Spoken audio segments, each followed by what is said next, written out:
Bonjour à tous. Le 6 janvier 2026 est la date butoir donnée par José Didier Tonanto aux occupants de la côte est de la berge de Cotonou pour déguerpir. On analysera au cours de ce programme les tenants et aboutissants d'une telle décision. Et puis nous prendrons la direction de la Corée du Sud pour parler de la démographie. Le divorce est désormais interdit dans ce pays-là par des autorités. Qu'en pense mon invité?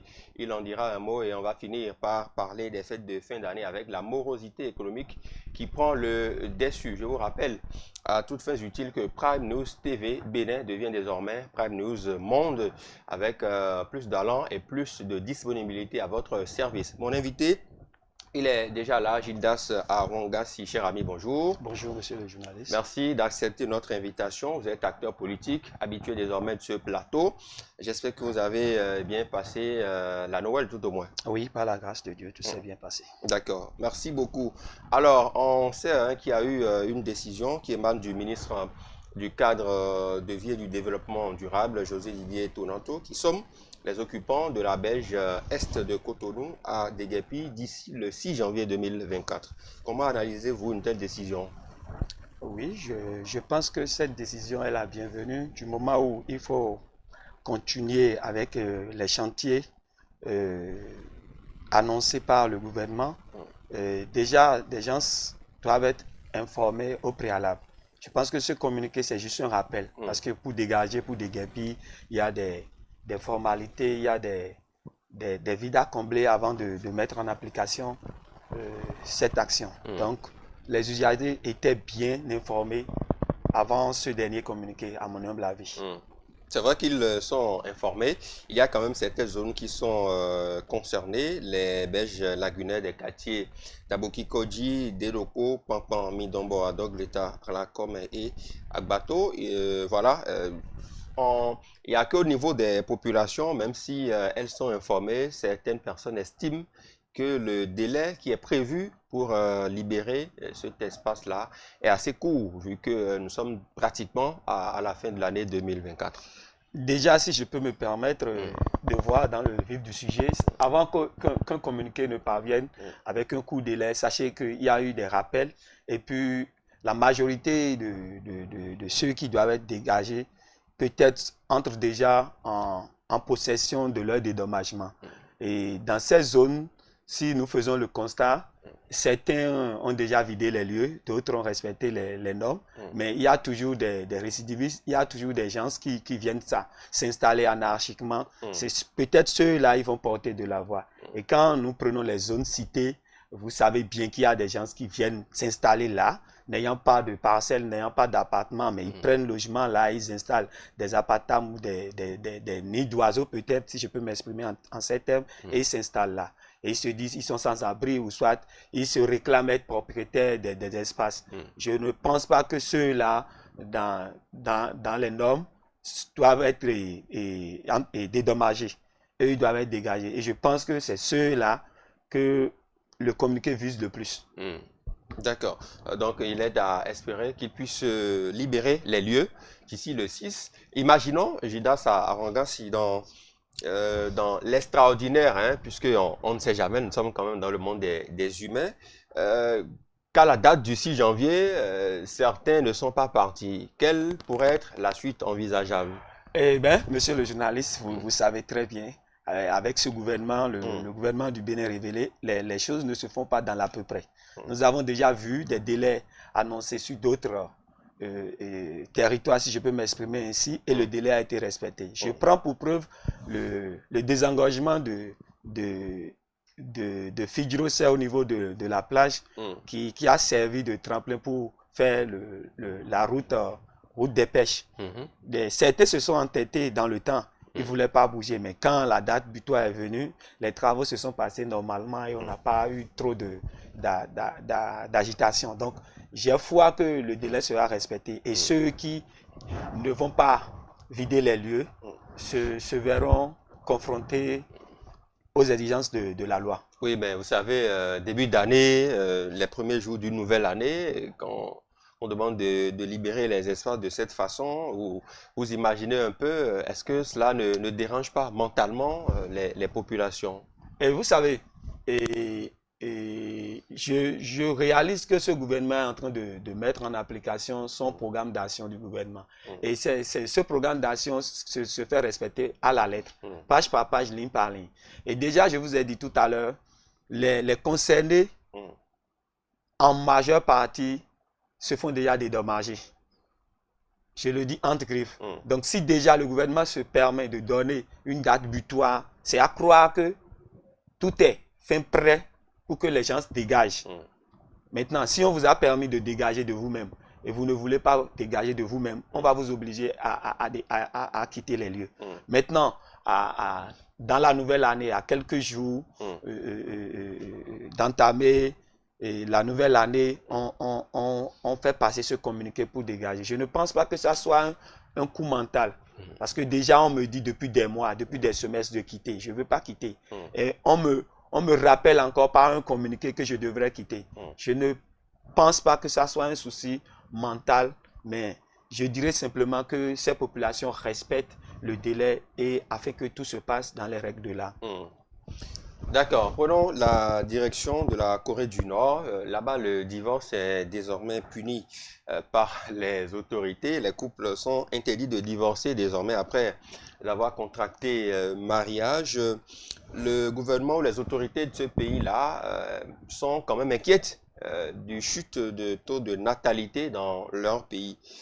Est-ce que vous concevez déjà une telle décision, une telle injonction des autorités nord-coréennes? Moi, déjà, une décision venant du gouvernement nord-coréen, je prends toujours hâte de ça parce que c'est un gouvernement qui ne badine pas.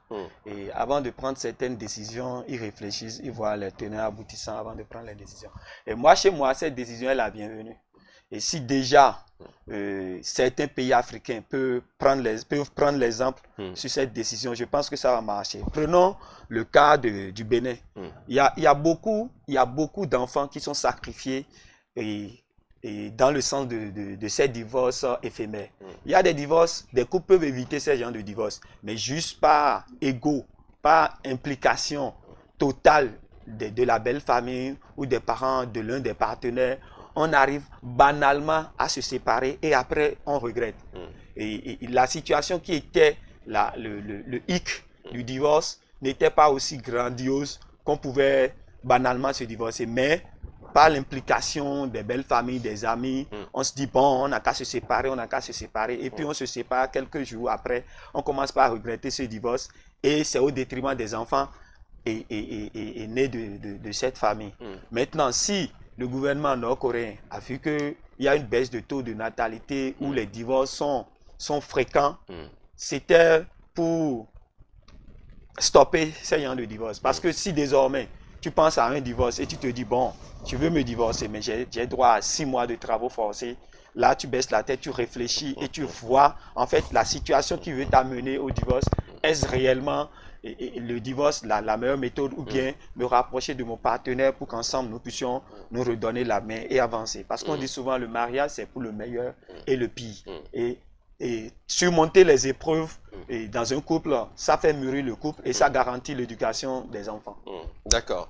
On sait que dans ce pays-là, selon les autorités nord-coréennes, il n'y a que c'est l'avènement du Covid-19 qui a vraiment empiré les choses. Les gens, il y a eu plusieurs cas de divorce enregistrés dans la période. Cela a favorisé voilà, ces nombreux cas, bien que cela soit formellement interdit dans la société. Aujourd'hui, on sait que, Jida Saranga, si ce n'est pas de gaieté de cœur que les gens veulent forcément divorcer. Quand vous vous rencontrez et tout, voilà, c'est la lune de miel, c'est les beaux mots et tout. Mais à un moment donné, on se sent peut-être dans l'obligation de se séparer. Est-ce qu'il ne faudrait pas concevoir aussi cette possibilité-là? Puisque, qu'on le veuille ou pas, vous savez que tous les couples ne sont pas faits pour aller jusqu'au bout. Donc, on ne va pas contraindre les gens aussi à rester dans le mariage jusqu'au bout.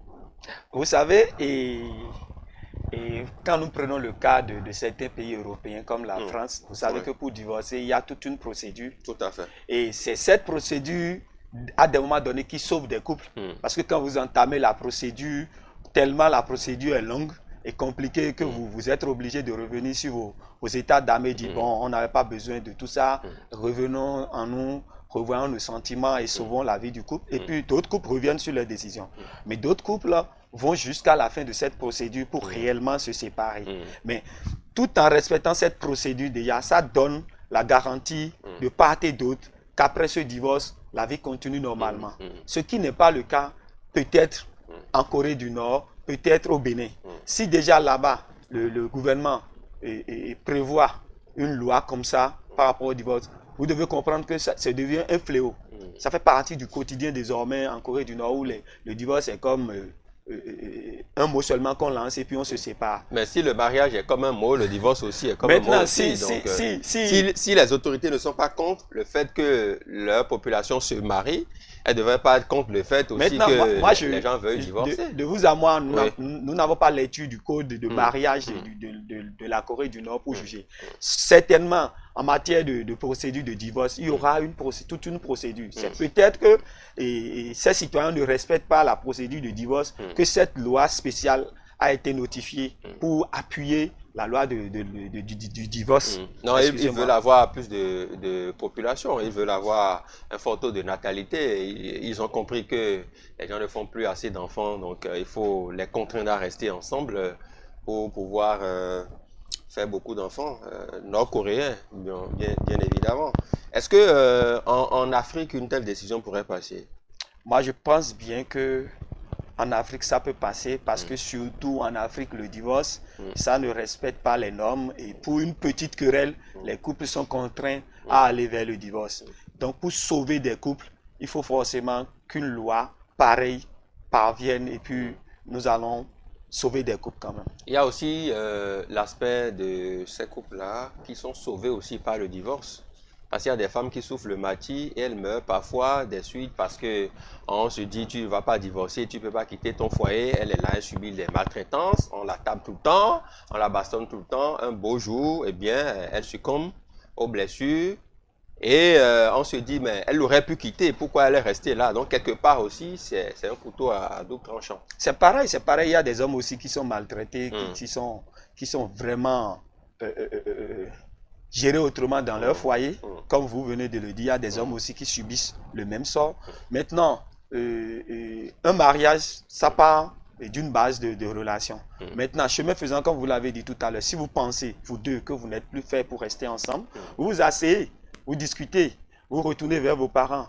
Et c'est toute une procédure. Parce que les parents étaient là quand on s'est rencontrés au coin d'un bar. Déjà, quand on parle de mariage, il y a quelque chose de légal. Oui, déjà, quand on parle de mariage, il y a quelque chose de légal. Donc, déjà, les parents sont inclus. Oui, ils sont inclus à une étape donnée. Après que vous avez fini tous les... Maintenant, ce que je tenais à vous dire, j'ai parlé de la procédure de divorce. Ouais. Comme le mariage, il y a une procédure de mariage. Il y a aussi dans tout pays une procédure de divorce. Tout à fait, ouais. Maintenant, si le couple veut réellement divorcer, je pense que quand ils vont entamer cette procédure de divorce, chacun pourra se prononcer devant le juge ou devant le maire ou devant le chef d'arrondissement pour émettre les causes de la demande de son divorce. Et quand ce collège de juges ou de maires juge bon, les détails, bon, il prononce le divorce.